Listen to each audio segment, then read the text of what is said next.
Assalamualaikum warahmatullahi wabarakatuh. Salam sejahtera untuk kita semua. Sebelumnya saya mengucapkan selamat bergabung dalam program studi S1 Ilmu Komunikasi Universitas Semarang. Perkenalkan, nama saya adalah Fajrian Nurfanani dan saya adalah Kepala Program Studi dari S1 Ilmu Komunikasi.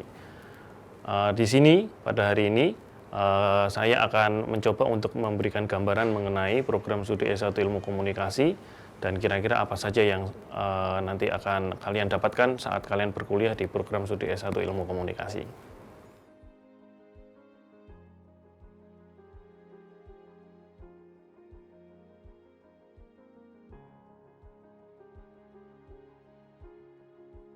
Oke, ini adalah program studi Ilmu Komunikasi. Ada banyak yang akan kita pelajari dari program studi Ilmu Komunikasi ini. Secara prinsip kita akan mempelajari semua level komunikasi, baik dari level yang paling kecil yaitu interpersonal sampai ke level yang paling besar yaitu level komunikasi massa. Selain itu kita juga akan mempelajari juga berbagai perkuliahan yang mendukung keilmuan komunikasi seperti filsafat, sosiologi, ilmu budaya, ilmu politik, hukum, etika hingga ke psikologi. Kita juga akan mempelajari berbagai teori dan metode dalam program studi ilmu komunikasi yang kurang lebih diambil dari metode ilmu sosial, dan tentunya kita akan mempelajari berbagai bidang industri yang ada dalam program studi ilmu komunikasi. Pertama, mungkin yang paling familiar adalah bidang industri jurnalistik. Bidang industri jurnalistik ini memiliki banyak sub keilmuan yang lain. Di sini kita akan mempelajari berbagai proses pembuatan berita atau produksi berita, dari pengumpulan berita, pencarian berita, penulisan berita, hingga ke penyajian berita. Akan kita pelajari semua ke dalam berbagai mata kuliah yang kami sajikan dalam kurikulum kami. Kita akan mempelajari berbagai platform jenis media, dari cetak, radio, TV, hingga ke media online. Selain itu kita juga akan mempelajari berbagai perkuliahan yang mendukung ilmu jurnalistik seperti fotografi dan newscasting dan presenting. Berikutnya dalam ilmu komunikasi kita juga mengenal ilmu public relations, atau dalam bahasa Indonesia adalah ilmu hubungan masyarakat. Di sini kita akan mempelajari berbagai jenis PR, baik yang dilakukan dalam internal perusahaan atau lembaga, atau yang dilakukan pada bidang eksternal atau di luar lembaga. Kita akan mempelajari keilmuan yang mendukung seperti interpersonal skills dan public speaking, strategi media sosial, opini publik, hingga event management. Setelah itu kita juga akan mempelajari keilmuan mengenai komunikasi pemasaran dan juga periklanan, yang sub keilmuannya antara lain adalah pengetahuan mengenai berbagai media, baik itu above the line, below the line, maupun through the line. Lalu keilmuan yang mendukung seperti public service advertising, strategi kreatif, hingga ke commercial advertising, dan ilmu mendukung lainnya seperti desain grafis, komunikasi visual, hingga animasi multimedia akan kita pelajari semua dalam program studi ilmu komunikasi. Dan terakhir, kita akan mempelajari ilmu penyiaran juga, yang memiliki banyak sub keilmuan juga, seperti kita akan mempelajari secara prinsip adalah proses produksi yang terdiri dari pra, produksi, hingga post produksi, dan ini akan kita pelajari baik dalam platform radio maupun TV. Selain itu kita juga akan memberikan tambahan pengetahuan mengenai film dan dokumenter dalam bidang penyiaran. Oke, itu semua adalah apa yang akan kita pelajari dalam program studi S1 Ilmu Komunikasi. Sekarang saya akan coba memberikan gambaran mengenai para pengajar yang ada dalam program studi S1 Ilmu Komunikasi. Tapi sebelumnya kita memiliki slogan yang kami harap akan kalian ingat dari awal perkuliahan hingga nanti kalian lulus. Kita memiliki slogan Be Different, Think Different, yang artinya sebagai anak-anak ilmu komunikasi kami mengharapkan kalian semua menjadi orang yang kreatif. Kreatif itu seperti apa? Ya, kreatif itu berpikir berbeda dan menjadi berbeda. Berpikir berbeda karena menjadi berbeda, atau menjadi berbeda karena berpikir berbeda. Yang tentunya perbedaan itu menghasilkan produk-produk yang positif. Perbedaan tersebut, cara berpikir yang berbeda, punya alternatif berpikir yang berbeda itu tadi. Baik, secara prinsip ada dua jenis dosen yang akan kalian temui saat kalian kuliah di sini. Ada dosen-dosen yang mengajar secara penuh dalam program studi S1 Ilmu Komunikasi. Ada juga dosen-dosen yang dari luar atau dosen luar biasa yang merupakan para praktisi dari industri media. Di sini saya akan coba menjelaskan terlebih dahulu mengenai siapa saja para dosen para dosen yang full mengajar dalam program studi Ilmu Komunikasi. Pertama ada Ibu Erika Dwi Setiawati. Beliau ini berasal dari Magister Ilmu Komunikasi Universitas 11 Maret di Surakarta, dan sekarang ini posisinya adalah menjabat sebagai Wakil Dekan 2 FTIK ya, Wakil Dekan 2 FTIK. Ini ada nomornya dan kemudian ada emailnya dan Instagramnya yang kalian bisa ikuti. Nanti kalian akan banyak bertemu dengan Ibu Erika Dwi Setiawati ini adalah saat menempuh perkuliahan yang berhubungan dengan iklan ya, yang berhubungan dengan dunia periklanan, berhubungan dengan desain grafis, komunikasi visual ya, dan sebagainya. Nanti akan banyak bertemu dengan Ibu Erika Dwi Setiawati.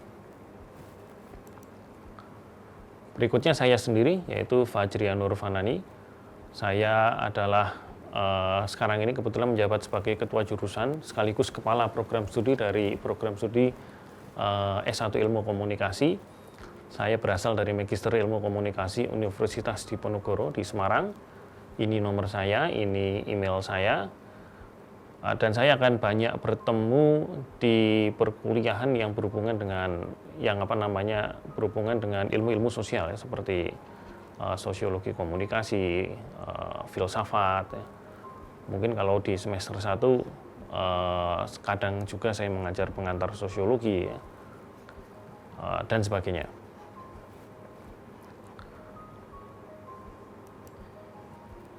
Kemudian ini adalah Bapak Firdaus Azwar Ersyad. Beliau ini berasal dari Jakarta ya, Magister Pengkajian Seni Urban dan Industri Budaya dari IKJ atau Institut Kesenian Jakarta.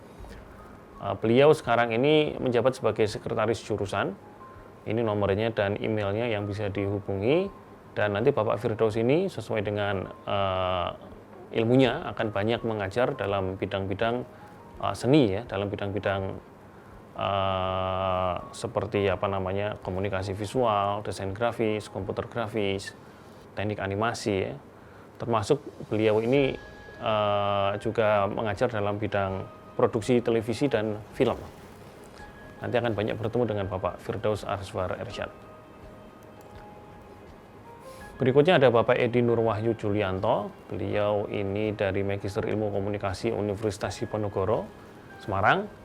Beliau posisi sekarang adalah koordinator laboratorium sekaligus menjadi kepala laboratorium fotografi. Itu nomornya dan emailnya yang bisa dihubungi. Nanti Bapak Edi Nurwahyu ini akan banyak bertemu sesuai dengan pengalamannya ya, bekerja dalam industri televisi, akan banyak bertemu dengan kalian semua dalam perkuliahan yang berhubungan dengan produksi televisi. Kemudian juga banyak mengajar dalam bidang pemasaran juga. Berikutnya ada Bapak Yulianto Budi Setiawan. Posisi saat ini sedang studi doktoral di Universitas Indonesia, Jakarta ya. Posisi adalah Kepala Laboratorium TV dan Radio. Itu nomornya dan emailnya yang bisa dihubungi. Bapak Yuli ini sesuai dengan kompetensinya akan banyak bertemu ya dalam bidang-bidang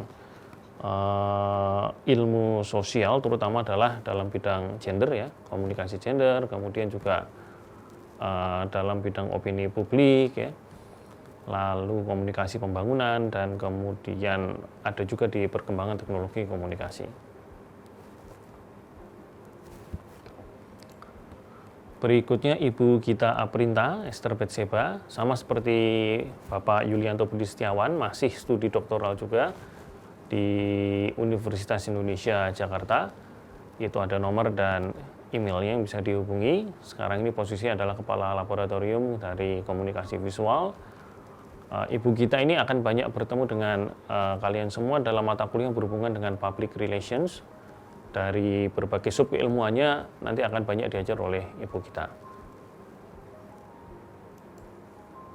Lalu ada Ibu Karisma Yu Febriana. Ibu Karisma ini berasal dari Magister Ilmu Komunikasi Universitas 11 Maret.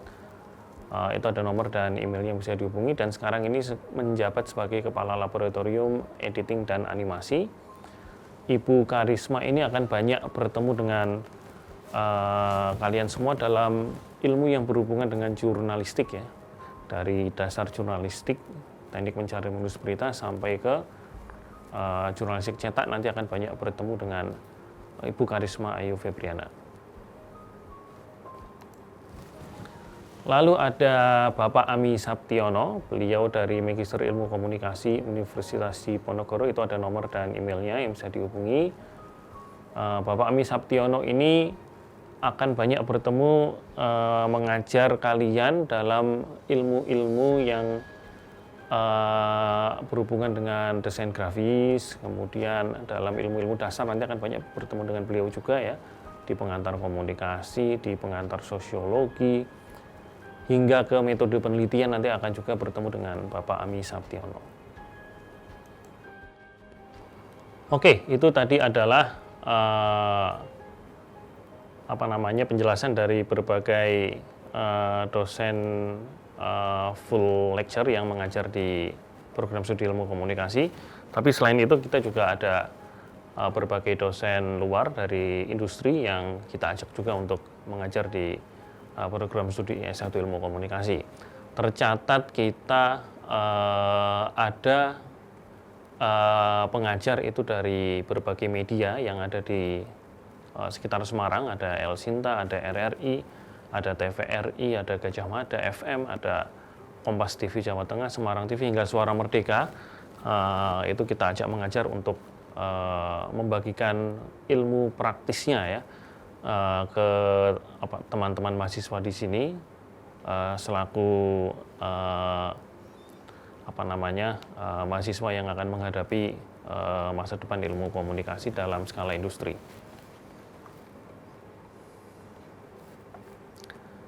Oke, berikutnya saya akan coba menjelaskan mengenai kurikulum dari program studi S1 Ilmu Komunikasi. Kurikulum kalian yang akan kalian gunakan nanti adalah kurikulum 2018. Dalam kurikulum ini ada beberapa perbedaan dari kurikulum sebelumnya, tapi perbedaan utamanya adalah adanya penjurusan. Pada kurikulum 2018 di semester 4 nanti akan muncul 2 penjurusan, yaitu kalian harus memilih kelompok mata kuliah pilihan bidang media massa atau bidang komunikasi strategis, yang masing-masing kelompok mata kuliah pilihan tersebut terdiri dari 12 mata kuliah. Dan ini ditawarkan di semester 4, 5, dan 6 masing-masing 4 mata kuliah. Jadi di semester 4 kalian akan mengambil 4 mata kuliah pilihan media massa atau komunikasi strategis, semester 5 juga sama, 4 juga, dan semester 6 juga 4. Ini adalah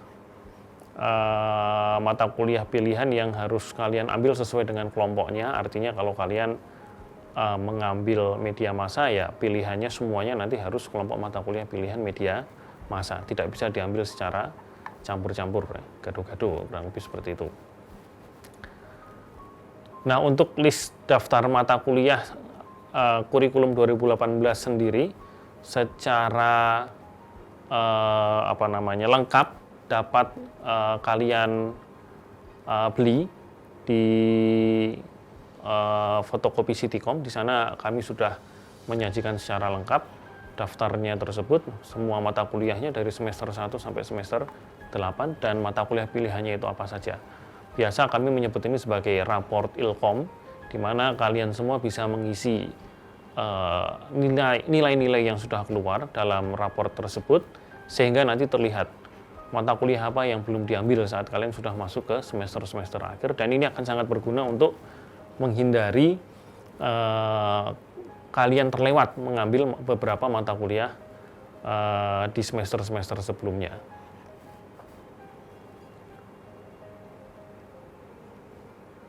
Berikutnya ini secara khusus adalah kurikulum, ini adalah daftar mata kuliah yang harus kalian ambil di semester 1. Ada 8 mata kuliah di sini, dari agama sampai statistik sosial. Ini adalah yang akan kalian tempuh selama kurang lebih 1 semester, selama kurang lebih 4 bulan. Agama, pendidikan kewarganegaraan, bahasa Indonesia, bahasa Inggris, olahraga, pengantar ilmu komunikasi, pengantar sosiologi, hingga statistik sosial. Ini semua akan kalian pelajari di semester 1 ini.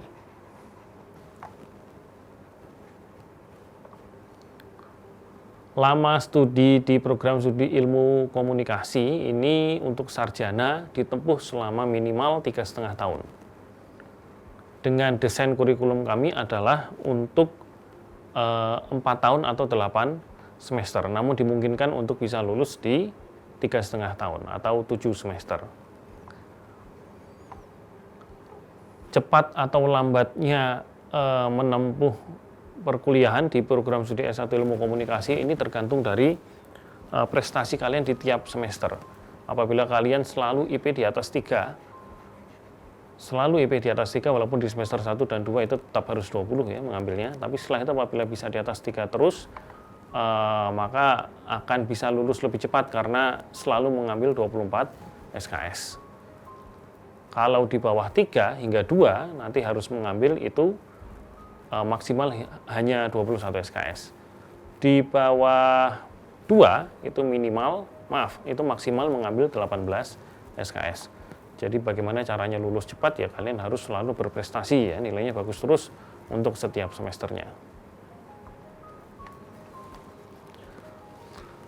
Oke, sekarang saya akan coba menjelaskan apa saja yang dibutuhkan untuk lulus. Pastinya secara kurikulum kalian harus menempuh semua mata kuliah, lulus semua mata kuliah. Tapi ternyata ada juga syarat-syarat lain yang harus kalian penuhi. Pertama adalah mengikuti pakem dan kemudian mendapatkan sertifikat. Saat ini kalian mengikuti pakem dan mendapatkan sertifikat. Nah, sertifikat itu harus disimpan untuk nanti digunakan untuk kelulusan, yaitu kurang lebih ya 3,5 atau sampai 4 tahun lagi. Berikutnya, seperti yang sudah saya sampaikan tadi, menyelesaikan beban studi 146 SKS. Kurikulum kita rancang 146 SKS, jadi kalian harus menempuh 146 SKS itu tadi untuk lulus. IPK minimal itu 2 dan tanpa nilai E. Jadi apabila di transkrip kalian nanti ada nilai E, itu harus diulang hingga bisa nilainya di atas E. Walaupun tentu saya berharap nilainya ya A dan B saja ya di transkrip kalian. Dan IPK minimal 2 dari 4. Dan saya berharap kalian nggak cuma lulus di 2 koma ya. Saya berharap kalian semua rata-rata lulus itu di atas 3 koma. Jumlah nilai D tidak lebih dari 25% dari jumlah total SKS. Walaupun untuk di fakultas sendiri, kami mensyaratkan secara lebih ketat, yaitu 10% dari jumlah total SKS. Jadi nilai D-nya itu tidak lebih dari 14-an SKS ya, kurang lebih 4-5 mata kuliah.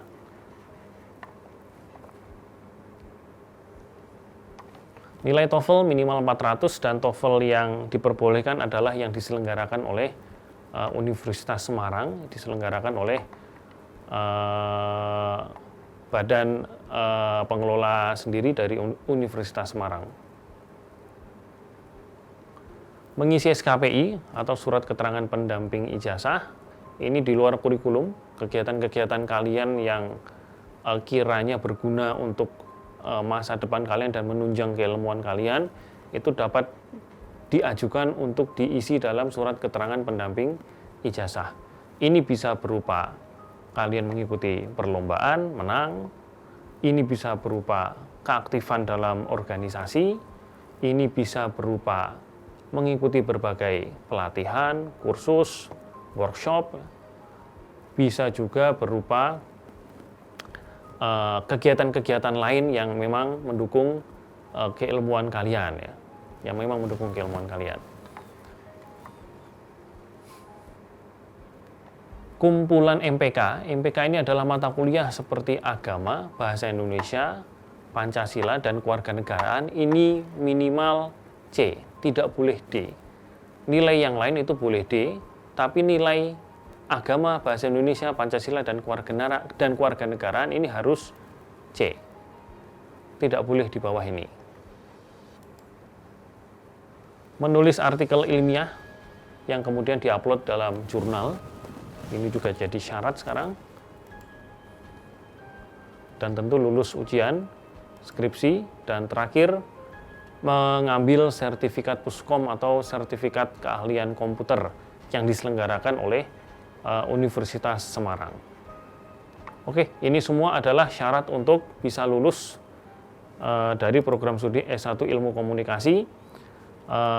Informasi lain yang harus saya sampaikan adalah di luar biaya kuliah, kalian juga harus memahami bahwa KKN, K3 atau magang, KKL, seminar, skripsi, hingga wisuda itu dibayar di luar biaya SPP. Dibayar di luar biaya SPP. Jadi nanti akan ada biaya lagi untuk KKN, magang, KKL, seminar, skripsi, dan wisuda. Selain itu akan ada banyak tugas perkuliahan yang membutuhkan biaya yang ya mau nggak mau harus dibiayai mandiri oleh mahasiswa. Kemudian terkait dengan cuti kuliah, di universitas ini kita bisa mengambil cuti, artinya kita bisa tidak mengikuti perkuliahan, tapi ada aturannya. Cuti kuliah ini bisa diambil minimal jika sudah semester 3, artinya sudah setahun, dan maksimal diambil 2 kali selama studi.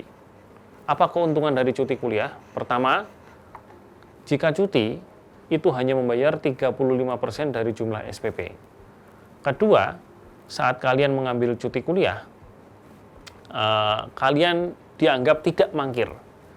Mangkir itu apa? Mangkir itu adalah tidak mengisi KRS atau tidak mengikuti perkuliahan, ditandai dengan mengisi KRS itu tadi, tanpa laporan apapun. Dan itu akan dianggap sebagai mangkir. Dan apabila mangkir, apabila nanti besok mau mengikuti perkuliahannya kembali, maka harus membayar semester dia mangkir itu 100% dari jumlah SPP. Keuntungan lainnya adalah jika cuti kuliah itu tidak dianggap mangkir, dan karena mangkir secara 4 kali berturut-turut, itu nanti bisa dikeluarkan, bisa dicabut statusnya sebagai mahasiswa. Tapi kalau cuti kuliah, itu tidak akan dicabut statusnya sebagai mahasiswa. Ya, ini mangkir kuliah.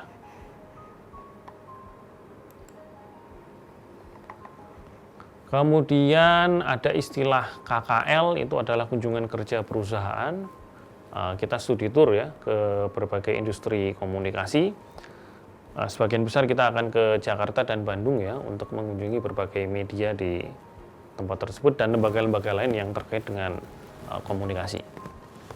Lalu ada KKN juga, kuliah kerja nyata, dilaksanakan 30 hari di desa, atau di daerah atau kelurahan yang sudah ditentukan. Di sana akan dicampur dengan mahasiswa dari berbagai program studi yang lain, dan kita diharuskan untuk memberikan kontribusi nyata ke masyarakat. Baik, itu tadi adalah sedikit gambaran mengenai perkuliahan di program studi S1 Ilmu Komunikasi. Selanjutnya, sebelum saya akhiri, saya akan menjelaskan mengenai dosen wali dari kalian masing-masing. Di sini ada kelas pagi dan sore yang masing-masing terdiri dari kelas A dan B. Untuk kelas A, untuk kelas pagi, dosen walinya nanti adalah Pak Ami Saptiono dan saya sendiri, dan untuk kelas sore, dosen walinya nanti adalah Pak Ami Saptiono dan Ibu Erika Dwi Setiawati. Listnya secara lebih jelas bisa kalian lihat dalam slide berikut yang kami tampilkan. Baik, itu tadi adalah penjelasan mengenai perkuliahan di program studi S1 Ilmu Komunikasi. Dengan demikian saya akhiri. Terima kasih atas perhatiannya. Sekali lagi saya ucapkan selamat bergabung dalam program studi S1 Ilmu Komunikasi Universitas Semarang. Kami berharap kalian semua bisa mendapatkan ilmu yang bermanfaat bagi pengembangan diri kalian masing-masing saat nanti kalian lulus di program studi Ilmu Komunikasi. Terima kasih. Assalamualaikum warahmatullahi wabarakatuh. Salam sejahtera untuk kita semua.